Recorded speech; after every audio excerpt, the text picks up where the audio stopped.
آج کی ہماری کہانی ہے قدر پر پورا بھروسہ اور شکر کی کہانی۔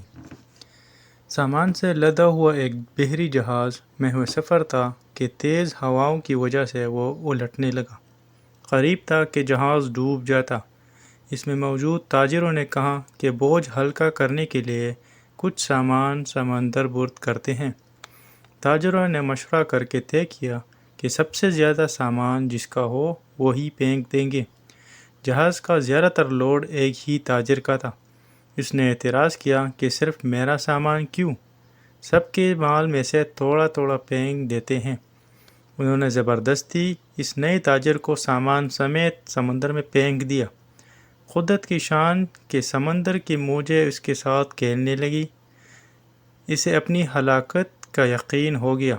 جب ہوش آیا تو کیا دیکھتا ہے کہ لہروں نے اسے ساحل پر پھینک دیا ہے۔ یہ ایک غیر آباد جزیرہ تھا۔ جان بچنے پر اس نے رب کا شکر ادا کیا، اپنے سانسیں بحال کیں، وہاں پڑی لکڑیوں کو جمع کر کے سر چھپانے کے لیے ایک جھونپڑی سی بنائی۔ اگلے روز اسے کچھ خرگوش بھی نظر آئے۔ ان کا شکار کر کے گزر بسر کرتا رہا۔ ایک دن ایسا ہوا کہ وہ کھانا پکا رہا تھا کہ اس کی جھونپڑی کو آگ لگ گئی۔ اس نے بہت کوشش کی مگر آگ پر قابو نہ پا سکا۔ اس نے زور سے پکارنا شروع کیا، تو نے مجھے سمندر پہ پھینک دیا، میرا سارا سامان غرق ہو گیا، اب یہی جھونپڑی تھی میری کل کائنات، اسے بھی جلا کر راکھ کر دیا، اب میں کیا کروں؟ یہ شکوہ کر کے وہ خالی پیٹ سو گیا۔ صبح جاگا تو عجیب منظر دیکھا کہ ایک کشتی ساحل پر لگی ہے اور ملاح اسے لینے آئے ہیں۔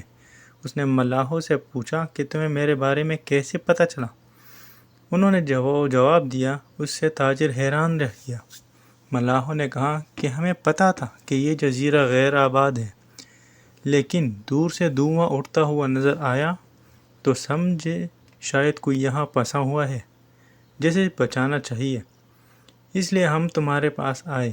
پھر تاجر نے اپنا پورا قصہ سنایا تو ملاحوں نے یہ کہہ کر اسے مزید حیران کر دیا کہ جس جہاز سے تمہیں سمندر میں پھینکا گیا وہ آگے جا کر غرق ہو گیا۔ یہ سن کر تاجر سجدے میں گر گیا، رب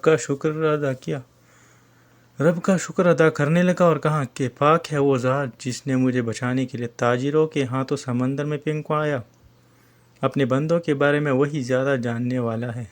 نتیجہ، حالات جتنے بھی سخت ہو جائے اللہ تعالیٰ کی رحمت سے مایوس نہ ہو، ہر حال میں اپنے رب